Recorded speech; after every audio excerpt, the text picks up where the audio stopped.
Welcome to Taiwan! Take a road trip with Eastland English.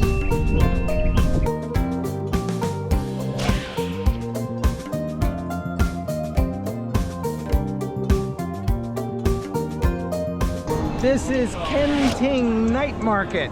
The whole street is a market.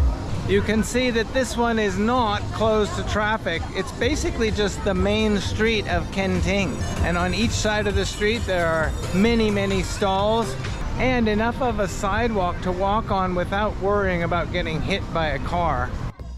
Kaohsiung is only an hour-and-a-half drive south from Kaohsiung, unless you travel during the rush hour. Then the drive can take as long as 3 hours. Either way, it is going to pay off. The Kaohsiung Night Market is unique because it is the only night market that is technically inside of a national park. The shrimp that this cook was putting on skewers were so fresh that their legs were still kicking. Fresh seafood like this is the norm in Taiwan, especially in the south, so near to the ocean. The night market is just a few blocks away from the beach and well within walking distance of most of the hotels. The market is about 1 kilometer long and takes only 15 minutes to walk from one end to the other. Aside from the food stalls, there are also plenty of normal shops like you would see anywhere else and some good restaurants too. For people who like to party, there are plenty of little cocktail stalls where you can get alcoholic beverages, but our family doesn't really drink alcohol, so we did not sample the cocktails. Of course, we were there for the food. Yeah, I think they're going to eat here. Just look what we found here, crispy fried chicken. We stopped at this vendor whose deep fried chicken looked especially delicious. We were really hungry at that point, and our mouths began to water as we watched him prepare our chicken. The stall looked very hygienic, as most of the vendors we saw at the night markets in Taiwan keep their stalls super clean. As usual, our chicken was cooked in front of us while we watched. The seller was very careful about cooking the food too. After taking the chicken out of the fryer, he checked every piece to make sure that it was fully cooked. We really appreciated this attention to detail.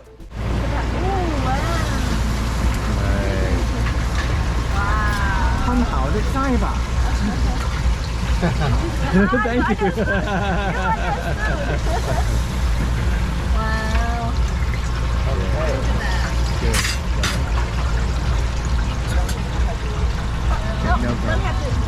No, okay. No. Oh, that's black pepper. Pepper? Black pepper, right? Okay.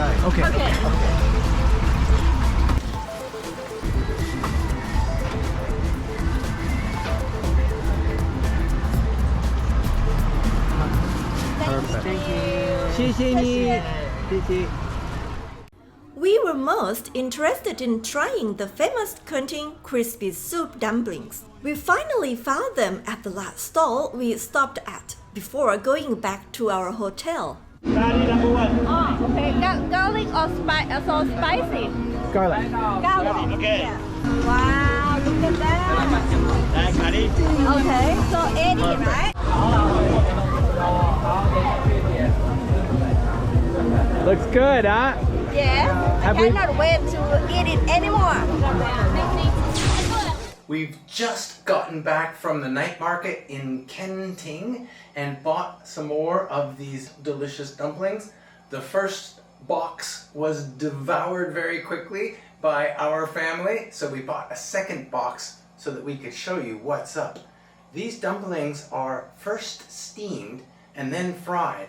The most fascinating thing about them is that they're filled with meat and soup. Luckily, my brother-in-law, Mint's husband, is Chinese, so he knew how to eat them. The idea is to bite a little bit off of the dumpling, make a hole in it, just like that, and then there's soup inside. So So you drink the soup.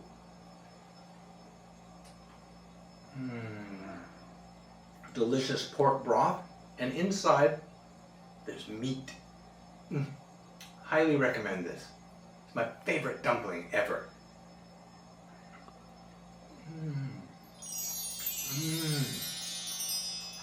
Savory, aromatic,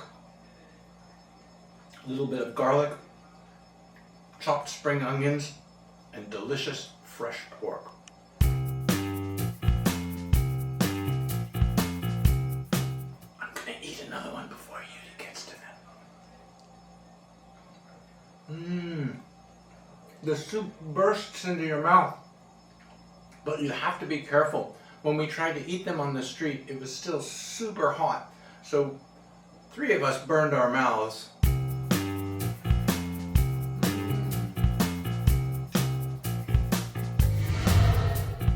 The next morning, we set off to discover the south of Taiwan and see what it had to offer. According to the online guidebooks, there is a lighthouse with a spectacular view. Machine before leaving. Oh, you pay at the machine, pay the parking. Pretty amazing, right? Every time we see a sign in Chinese, we just press translate and we get a direct translation right away.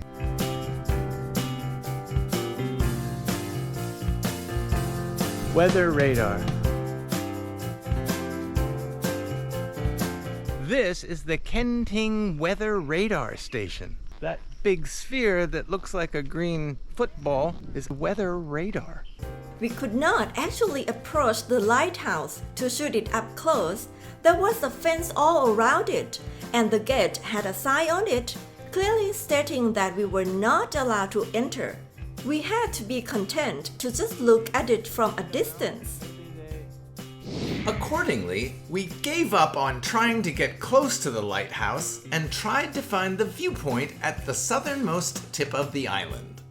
Although there was a sign that indicated a path to the lookout, the path itself did not seem very promising. Does this look like a tourist destination to you? To me, it looks more like there are ghosts here. No way. This cannot possibly be the right path. Yet there is no other path. I think we're going on to the next place. So off we went to find a better place to look out over the ocean. We finally arrived at a far more awesome place to walk along the cliff tops at the top of the shoreline. Along the path, we noticed an interesting sign. Look at this sign here. What an odd picture. I have no idea what that could possibly be. Don't worry, I know what it is. I cannot read. Warning, strong wind. It's a windsock. See, I told you. That's a picture of a windsock.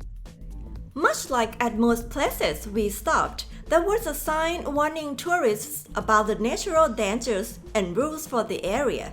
Because this spot was a tourist destination, the sign was already translated into English, so we did not have to use our translation app.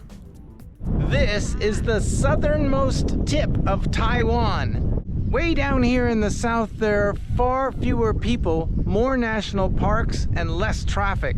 It makes for quite a pleasant trip. Everything changes very quickly south of Kaohsiung. The urban sprawl of the heavily populated west coast of the island soon gives way to nature. Much like on our Canadian road trip, every time we get near the ocean, the wind picks up. It's quite windy here, but the weather is very pleasant. It's a little bit humid today, possibly 60%, 70% humidity. The wind is blowing, but the weather is very cool. It's only 23 degrees here. This area is rife with nature, and it has beautiful beaches and a laid-back atmosphere. After taking in the wondrous view from the top of the windy cliffs, we drove north along the highway on the eastern side of the island. Our next stop would require a little bushwhacking. Take a walk with Eastland English. Oh. We have to walk through the jungle here.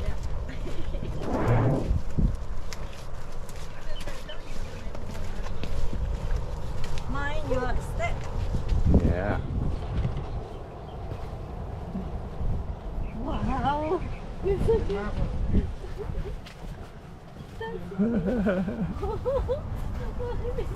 Gonna be ouch. It's a good Very shot. though. pointy. Yeah, careful. Oh wow. Mind your head.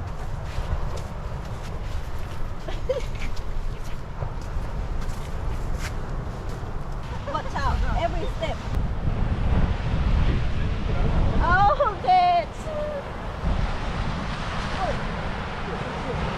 Wow. Wow.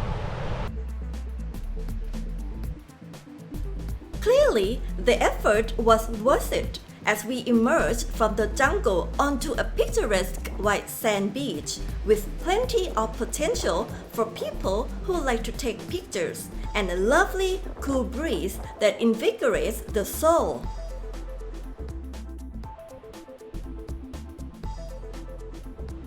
Driving along the southern coastline, we couldn't help noticing how many houses had gardens next to them. Almost everywhere, people were growing either delicious fruit or beautiful flowers next to their houses. Our next destination is the perfect place for shopaholics. Are you hungry? Yes, I am. We are in the largest shopping mall in Taiwan. This is called DreammAll, and it's in Kaohsiung. The food court alone covers the entire basement.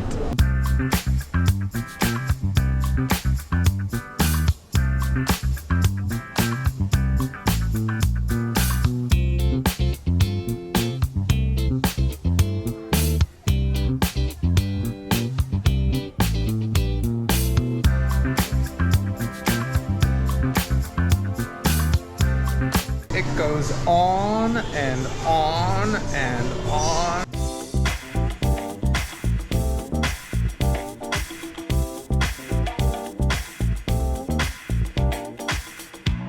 There are plenty of restaurants on the 7th floor. They appear to be a little bit classier though, probably more expensive too. We're going to check out a few menus.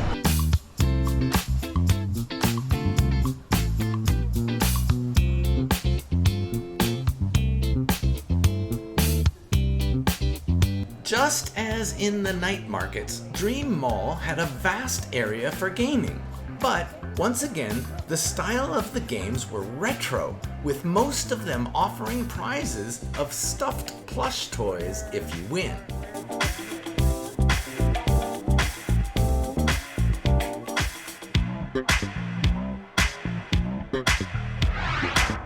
There was even a high-end grocery store if you like to cook your own food at home. Because we were staying at hotels, cooking wasn't an option. So we went back down to the food court in the basement to have our meal.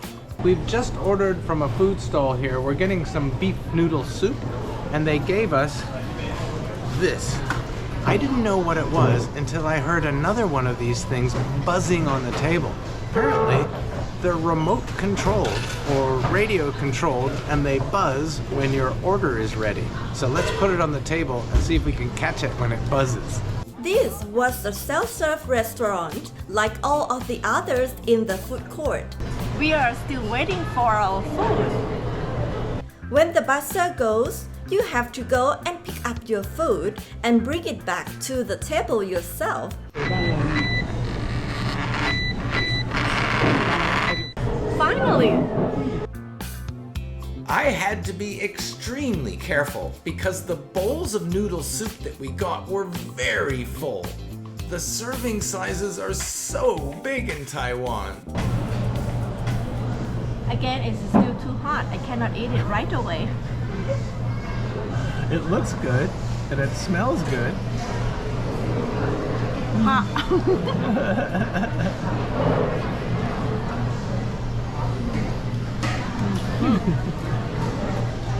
These noodles are not too soft. It's dante. El dente. El dante. My beef noodle soup is absolutely stunning. Like Yudi said, the noodles are quite al dente.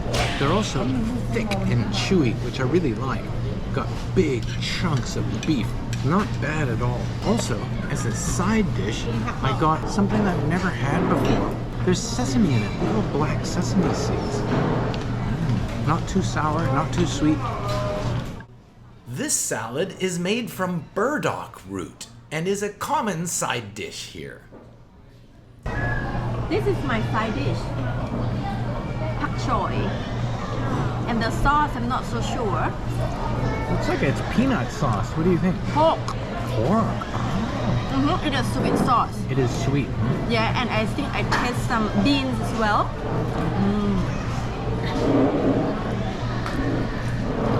It fits perfectly with my noodles because it is very spicy, for me at least.